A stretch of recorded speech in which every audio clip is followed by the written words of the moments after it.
देख रहे हैं न्यूज़ 7 हिंदी, राष्ट्र प्रथम। क्या आपने कभी सोचा है कि जिस चारपाई पर इंसान चैन की नींद सोता है, वही चारपाई किसी के लिए टॉर्चर रूम बन सकती? क्या एक पति भी घरेलू हिंसा का शिकार हो सकता है? और क्या रिश्तों में बढ़ती नफरत इंसान को इस हद तक ले जा सकती है कि प्यार की जगह बेरहमी ले ले? उत्तर प्रदेश के फतेहपुर से आई ये कहानी कई सवाल छोड़ जाती है। आरोप है कि एक पत्नी ने अपने पति को चारपाई से बांध दिया, पूरी रात लाठियों और डंडों से पीटा, और इतना ही नहीं, बिजली का करंट देकर उसे तड़पाया। सुबह जब पुलिस पहुंची तो पति खून से लथपथ चारपाई से बंधा मिला। देखिए हमारी ये स्पेशल क्राइम रिपोर्ट। कहते हैं घर वो जगह होती है जहां इंसान दुनिया की हर लड़ाई हारकर भी सुकून ढूंढता है, लेकिन फतेहपुर के परसदेवपुर गांव में एक घर की चारदीवारी के अंदर जो हुआ, उसने रिश्तों के मायने ही बदल दिए।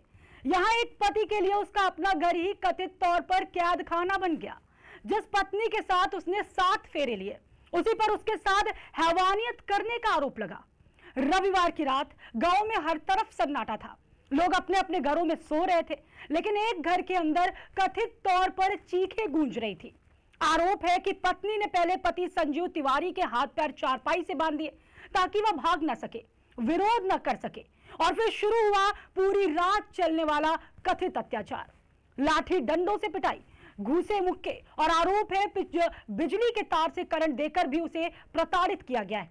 आइए सबसे पहले हम आपको वहां का जो सिविल अस्पताल है, उनके सीएमएस राजेश कुमार ने क्या कुछ कहा है, सुनिए।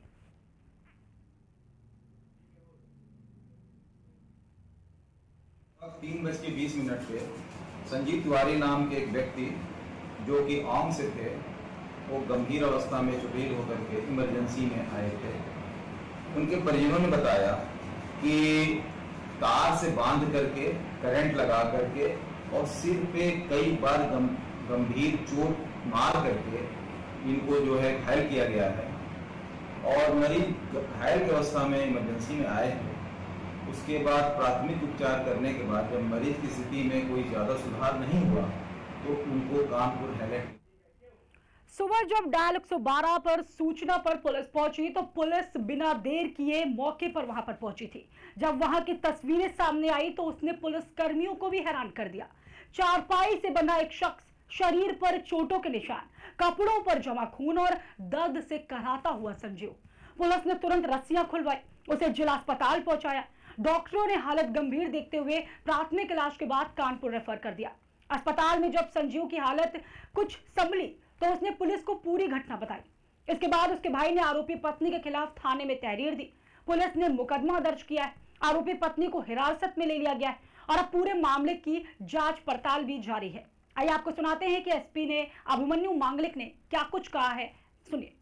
थाना औंग अंतर्गत गांव परसदेपुर में एक आज सुबह घटना हुई थी, जिसमें 112 को सूचना मिलती है कि एक मजरूब है संजीव तिवारी, जिनके द्वारा ये सूचना दी जाती है कि उनकी पत्नी ने कल रात को उनको बांधकर, बंधक बनाकर उनके साथ मारपीट करी है। और उनके द्वारा ये तक बोला जाता है कि उनकी पत्नी ने उनको बिजली के तार छुआ के करंट भी लगाया है। इस सूचना पर तुरंत वहां पर पुलिस पहुंचती है। सबसे पहले जो मजरूब है उसको इलाज के लिए अस्पताल में लेके जाती है और मजरूब के बयान भी किए जाते हैं। उसके बाद जब अस्पताल में उनकी स्थिति बेहतर होती है तब उनके भाई के द्वारा इसमें उनकी ही पत्नी के विरुद्ध एक प्रार्थना पत्र दिया जाता है, जिसपे मुकदमा पंजीकृत।